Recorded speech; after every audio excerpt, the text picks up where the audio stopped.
So yes, I mentioned I would tell you about what happened the rest of the time in that dealer room. I was walking around looking at the horrendous prices. Oh my god, those prices are terrible. For instance, this is the standard of, oh my god, really? You were trying to sell it for that much pricing? Reveal the Shield Wreck Guard.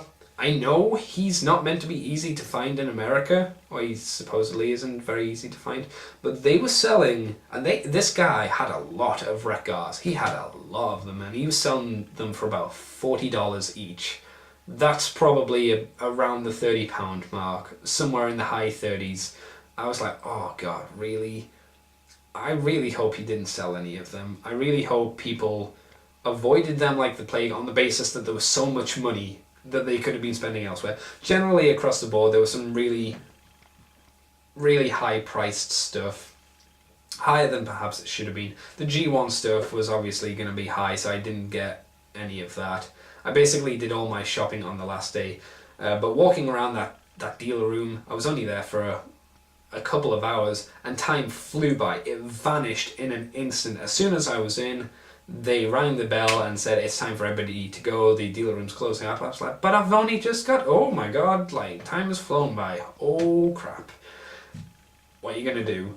So everybody left, we went up and we did a podcast, I think that was another day that I was doing a podcast for, so I cross that off and cross that off. So yes, I think that was the night where we did another podcast. And then it was the casino night, and I actually got a couple of pictures where I was talking with Quinn Jester, and we decided to go to the casino night where they had some really terrible food, which I won't mention, and instead of doing the gambling, fake gambling by the way, me and Nicole and Quinn Jester decided to go for the bingo, because bingo had a lot of good stuff, and it was fairly, I can play bingo, I can't really gamble, so that's what I went to do. I was surprised to hear that there was actually in the bidding thing, because what the casino night was, you could go win fake money, and then there was going to be an auction at the end for the fake money that you would have, and you would throw this fake money at stuff. So basically the higher amount you had, the more stuff or something you really wanted you could get. I was surprised to hear that one of the last things that only sold for about 2,000 fake dollars was a script of Prime, Transformers Prime, which was apparently signed by the entire cast, but I'm not entirely sure about that. I was like, oh god, I would have loved that. And apparently people were spending their fake money on a lot of other stuff, and obviously when this thing came up and I heard only 2,000, because you got a free 100 when you went there, and you could have bought a lot more, but I don't know. It surprised me that didn't sell for more fake money, if you would. And that was pretty much the Friday, I'm afraid to say. It was hella busy. Like, there was a lot of stuff to do, even though the thing with Botcon is there is so much to do, and you feel like you've done nothing while there. It's like any convention, I think, but because there was so much more at Botcon that I was doing than like an AA, time flew by even faster for me. Those 4 days I was there vanished in an instant. But we'll move on to the Saturday, I think, now, after I stop this clip, because I want to make sure everything's okay. Okay, so me and Nicole got in on the Saturday morning a little bit later than we had intended, but you know, it was only the comic panel and I wasn't really too fussed about it, if I'm all honest and whatnot. But we did stay there, and we were there for the infamous part where they were all like, oh, what would you like? Would you like animated to continue in the comics, or would you prefer the Marvel stuff to go on? Raise your hands for the Marvel stuff. Yeah. Raise your hand for the animated stuff. Yep, I want that more. And it still surprises me and a lot of other people that they were like, huh, people really seem to like animated. It blows my mind. You know, you ask 90% of Transformer fans, I'm sure they'll say, yep, we love that animated stuff. I don't really get it, but hey, whatever, I guess. So that was the comic panel. We had the toy panel where all the new stuff was revealed. I was really kind of stoked about all the stuff that was shown. None of it really surprised me. I wasn't like, oh my god, didn't see that coming. But I was glad to hear that they revealed the S.H.I.E.L.D. stuff is meant to continue in some form or another. And that's at least shown with the Space Case figure, which is the redo of Hunt for the Decepticons Terror Dive with a new head. And he looks really neat.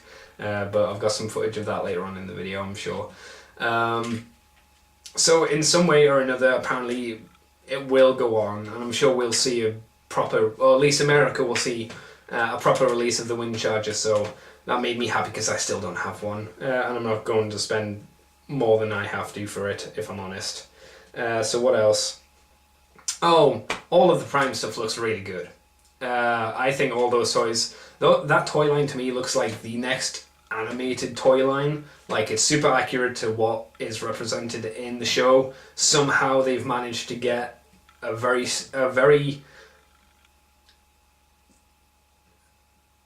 strange style that would usually oppose making toys of, I would assume, and they've made a really good line out of it, if that makes any sense.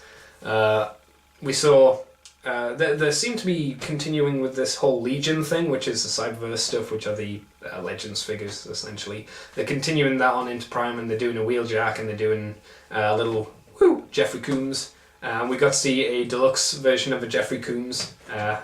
It's Ratchet, if you didn't know. I love Jeffrey Combs. It makes you a better person in my eyes. And that looked really cool. We only saw the grey prototype, but we saw the grey prototype. Also, obviously, we saw a CG model for Soundwave, and it was kind of cool because the actual CG render they had of the figure was color coded. So when you saw it in robot mode and you saw it in Predator jet mode thingy, you could kind of tell how it was going to transform because like the arms were coloured red, and obviously the wings were coloured red, the legs were coloured yellow, and underneath the chest was yellow. So you had a vague idea of how it was going to transform, and that was really cool. And obviously we found out it was coming with the laser beak, or what I call as rat beak, since I think it looks like rat bat and laser beak. That was cool. The Wheeljack looks really good. Obviously we got to see the vehicle mode, which obviously hasn't been shown yet in the show, and it's a sexy car. It's a pretty, well, sexy car, as you would imagine. We saw the Bulkhead figure, who was apparently meant to be shown at the actual show, like he was meant to be in the display cases, but people were thinking that Hasbro Legal had just said, no, don't put it out for whatever reason. I think that has been the case with last year's Botcon as well, with some of the things that they pulled down, or they say, no, you can't talk about it. So it's a shame, because I would have liked to have seen more of that Prime stuff, because it impressed me. I was very happy. And if you do not like the deluxe Starscream, which I don't know why, because it looks pretty good to me, they are apparently making a Voyager one. Same with the Prime. I'll admit that the Deluxe Prime doesn't look desperately good, but the Voyager one does. The Voyager one looks a lot better. Whether they'll make a leader one as well, I would imagine they would, but that wasn't announced, so I'm not sure whether they'll do a whole Prime thing of just having him as a Deluxe figure, then a Voyager figure, then a really shitty Supreme figure, or whether they'll actually make a leader out of him as well. Either way. The rest of the stuff was movie stuff. It looked alright. It didn't blow my mind, though. They did stop showing at least 2 or 3 things because they were like, we don't want to spoil the movie. So some people have commented that that's down to Paramount. I'm not entirely sure that's true.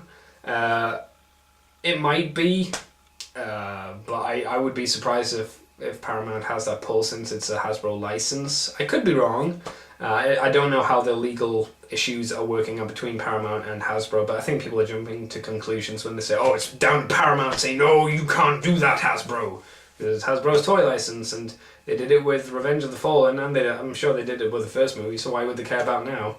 I think what Hasbro are doing are they're actually going, we don't want to spoil this for you guys, because we want you to see the movie, and we want you to be like, oh wow, that's awesome. So I'm not going to show you, like, if there was a movie Star Saber, rah, you don't want to go to a Botcon and go, oh, Star Saber's in the movie, let's tell everybody, because that's what would happen, as news does. So I wasn't too fussed by that. But what I was slightly annoyed by was the fact that the Human Alliance Scouts, or the Human Alliance line, I can't remember which it was stopped at, but they didn't show that, and I was like, because I really wanted to see that Human Alliance stuff, because as you'll see by my haul, I really love those Scouts to an obsessive level. I love those things. They are fantastic, in my eyes anyway. So I'll stop talking about the toy panel, because I can't really remember anything else that really exploded in my mind, apart from the Jeffrey Combs figure and the other Prime figures. They all look great in my eyes. So after that, I can't exactly remember what happened, but I think we probably... No, that's right. After the toy panel, it was really cool because we were... Well, not this bit. We were shunted out of the room, which was kind of sucky because I had some okay seats, and told to stand outside, which is where I mentioned about the line thing, and if you just kind of merge into the line, you'll be fine. Me, Alex, and Nicole were like, hey, we don't want to go to the back of the Prime script reading line, because I didn't mention that that's what it was for. We were like, yeah, we're not going to do that. So we just hung around the front, and people were like, get to the back! We were like, oh, yeah, okay, crazy man. And then another one went back and said, if you guys aren't in the line, you need to move back. And he sounded like he was meant to be some kind of authoritative figure, but he wasn't. He was just a random dude saying, you should get the hell back, punk. And, you know, he didn't say it to us, but he was saying that as he was walking down the line, I'm guessing to the back of the queue. But the second the doors open, and another set of doors open which no one was standing by, so we went through that one, so we got in first, and I got a better seat than I did before. The reason they were shunting us out was to give us a little ticket from Staples, which I pointed out at one point. I can't even remember if I've still got my Staples ticket. But it was for a raffle, because for the Prime script reading, there were the episode that they were doing the reading for was Shadow Zone. If you haven't seen it, go and watch it, because I like Prime at the moment. So Megatron, obviously Frank Welker wasn't there. People were like, oh, Frank wasn't there. It's like, well, he's a busy guy, and apparently he's very shy, which is very bizarre for a voice actor, if you ask me, but that's fine. So his part was raffled off, and the voice of Zombie Skyquake was raffled off, and there was another guy who did some lines, but I really can't remember what lines he was doing. Anyway, the raffle went on, and those two were picked, and then Megatron was picked, and apparently the guy was like, yeah. And you could hear, I think it was Pete Sinclair going, oh, and once in a lifetime thing, it's probably a fantastic thing which you'll never forget. 1,000 other people in the room would really want to do it. And it's like, oh, okay, no. So someone else got it, and to my surprise, I hear Nicole in the distance, because she was further away from me somehow. She got in the front row, I was in the second row next to Chris. And I'm sorry, I can't remember your name, but I was next to another dude who was cool. And she was very loud and said, oh, you're only one number off. And I was like, who's she meaning? And who stands up with Sean Long? And I was like, oh, okay. And motherfucker got their fucking power. Piece of shit. Stab him in the eye socket. And why was I so angry? Well, I think the day before or something like that, on TFW had been announced that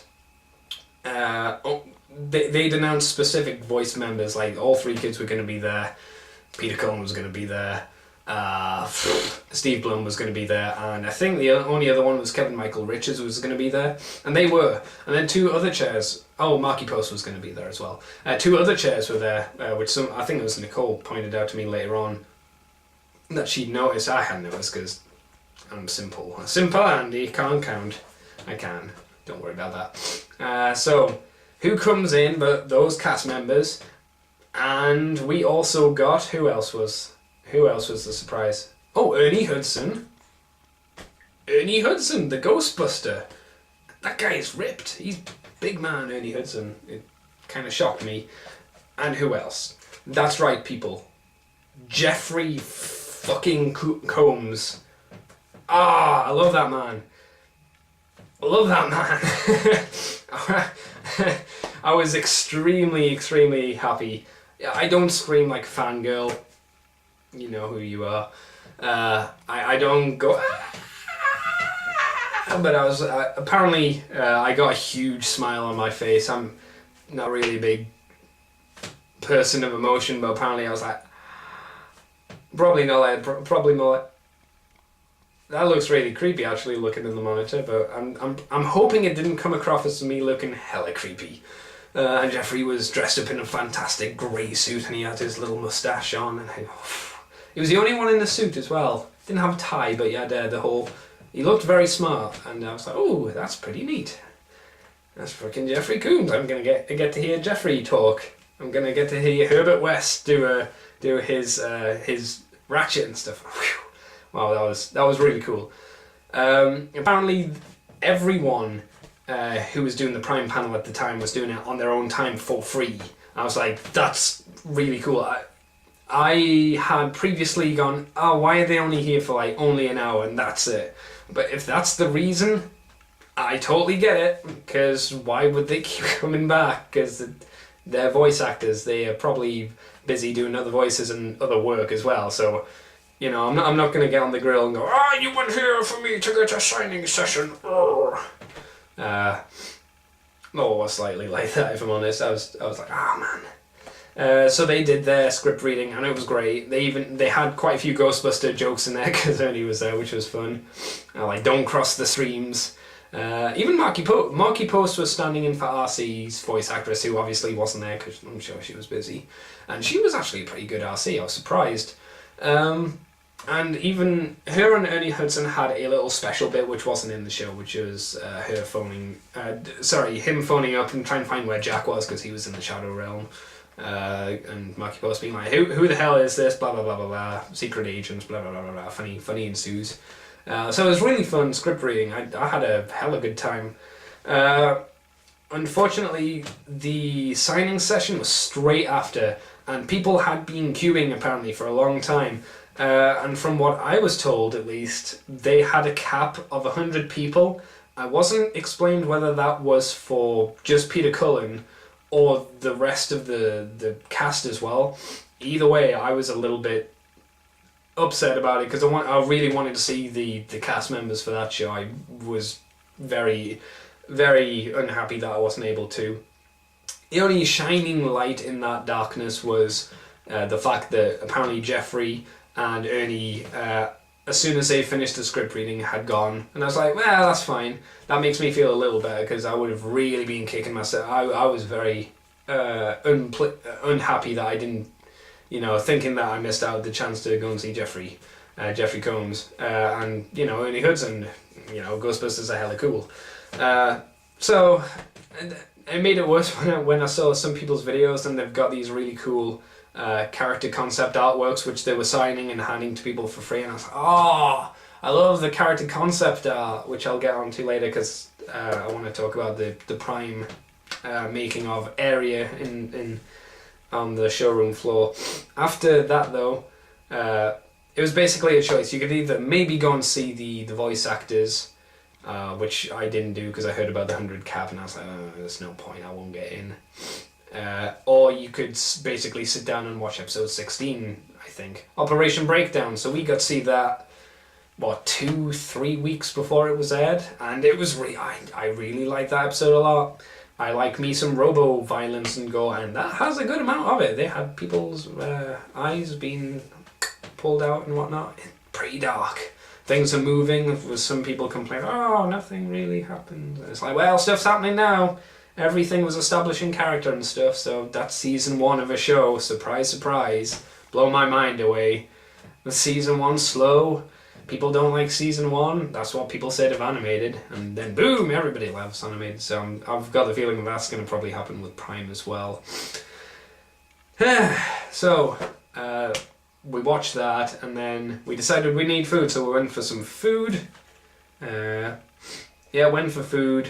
Oh yes, I mentioned the signing session, which I was upset about. Okay, I'm gonna shove this bit in here. I'm not sure how good this is gonna look edited in, but After the Prime panel, as I mentioned, we went for food, and you know, we decided to have a weird standoff camera thing, which seems to be the big thing of the Botcon convention in general now, or conventions in general. I'm not entirely sure. And the reason was we saw this weird truck, which I think was meant to be a similar truck to the one Ironhide is meant to be in the movie, and it had Jesus will protect you from the Transformers or something weird. So we've got that footage there, plus a weird truck, which we saw once, which had Bumblebee on the side of it, and it was just Transformers with movie Bumblebee, and it's like, what the hell's that truck there for?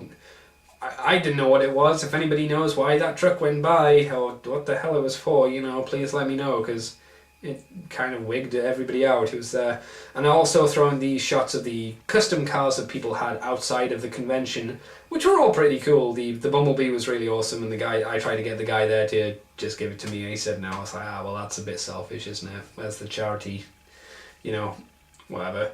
There was well, you'll see in the footage. They were quite nice cars. They weren't amazing. I'm not a big car person, but you know, I appreciated that people customized their cars to look like Transformers. And Knight Rider. Why was Knight Rider there? Well, why the hell wouldn't he be?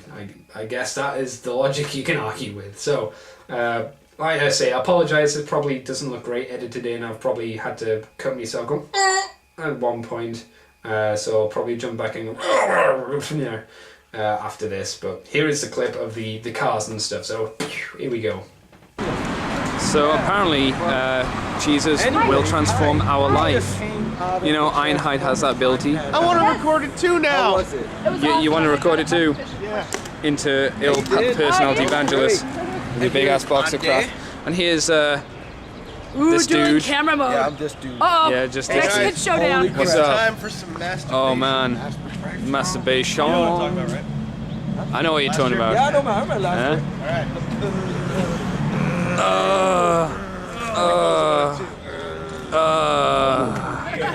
Oh son, man, I feel the man sweat in between my titties now. Man, I might need to edit that out, but I probably won't. Too bad. I know. It's just crazy. Oh. The car farted It's transforming a noises. huge ass truck. You would not get that in the UK. I guarantee you that. That will kill a child in the street. That's the Ironhide Hella truck. dead. It is the Ironhide truck. 10 miles to the gallon. If that thing hits a kid, 10 they miles die. to the gallon. 10 miles to the gallon. Miles. If you're Good lucky Lord. to put premium in, you get 12. So it's not even that awesome a car. No, it's awesome if you can afford it. If you I get know. all the gas. And I think it's what, a 25-gallon tank? It sounds very against Jesus than for Jesus. That's for tonight. It's all warpath. Oh, that really...